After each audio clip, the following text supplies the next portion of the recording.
What's happening? I got another story. I'm gonna tell y'all about my last week in prison. I had to complete a construction management course to get the rest of my time knocked out. I had already completed this behavioral program, so that gave me 4 months off my time. And once I finished this other course, I was immediately getting released. So anyway, I finished the shit. They put it in, and the cop comes to see me. I give him my address, because if you don't give him my address, you gotta go to the halfway house. So I give him the address. They check the shit out before you get out, all that shit.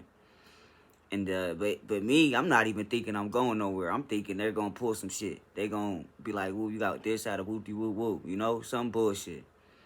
So I go about my whole time like ain't nothing happening. Like I'm just chilling. Like I go hit the yard with the homies, tell them what's happening. But I tell them, shit, they might not let me go, and they feel it, cause nigga, this shit's for real. This shit really go on. They'll let you do your whole bid, and when you about to get out, they'll pull some new shit, some new charges on your ass. So I'm not even feeling it. I go play ball, play handball, hit the class area, function with the homies, all that.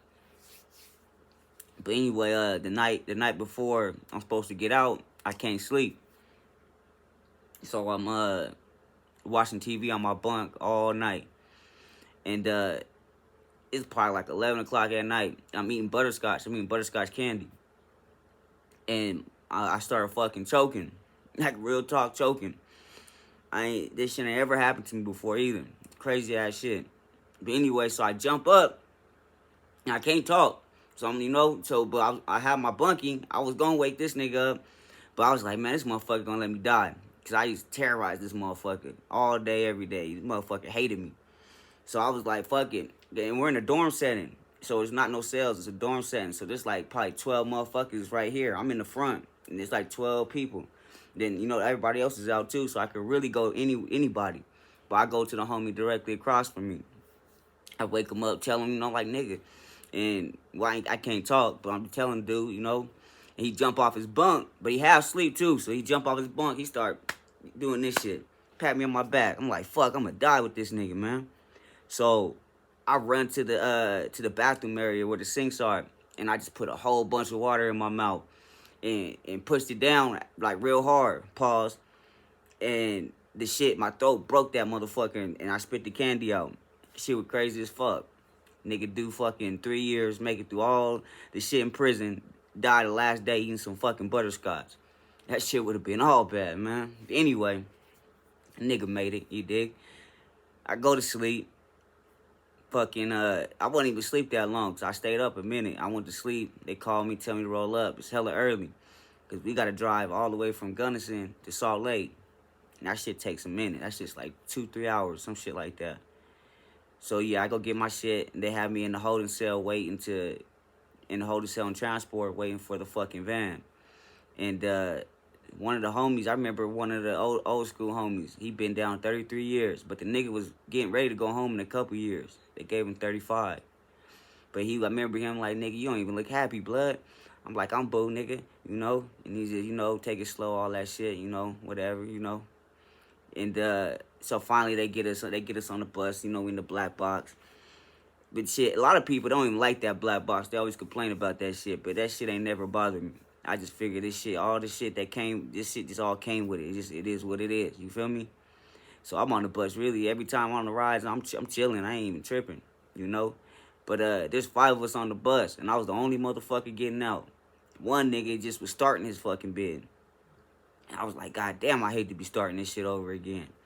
I remember another nigga on the bus, he was doing all day. Nigga didn't know when he was getting out. Already was down like 12, 13. But anyway, we get to to Draper, and then we go through all the motions, the fucking change the clothes and all that shit, and signing up. They got like fucking 20 people, 30 people there from different places, and you're signing up for all these different things. And they got a DMV on the prison yard. So we got our pictures taken and our IDs right there. My first ID picture was taken in prison. But anyway, so when we get done with all that, and even when I'm walking through and I see my uncle and my auntie, it seemed real, little real then, but I'm still thinking because you gotta go through the gate that these motherfuckers gonna pull something, you know. So I'm still not really feeling it like that. So then we get to the last the little post where the motherfucker gotta lift the thing, and I'm thinking, damn, this nigga gonna be like, this nigga gotta get out, woo woo, nigga, some stupid shit. But they opened the gate, they let us go. So I'm like, boo, that's boo, but shit, we still gotta go through this road to get the fuck off of the yard, you know. So I'm still like, damn. And then when you come from the prison, from the prison yard into the cities, I'm telling you, the prison side, the road's dark. As soon as you get across that fucking line, that little part right there, it's light. As soon as we did that shit, I asked my uncle to let me use his phone. I called my mom. I was like, they let me go. She was like, yeah, right. Like, I'm home. I'm home, baby. Yeah, that's another story. Stay out the way. Keep your head on the swivel. Yeah, that.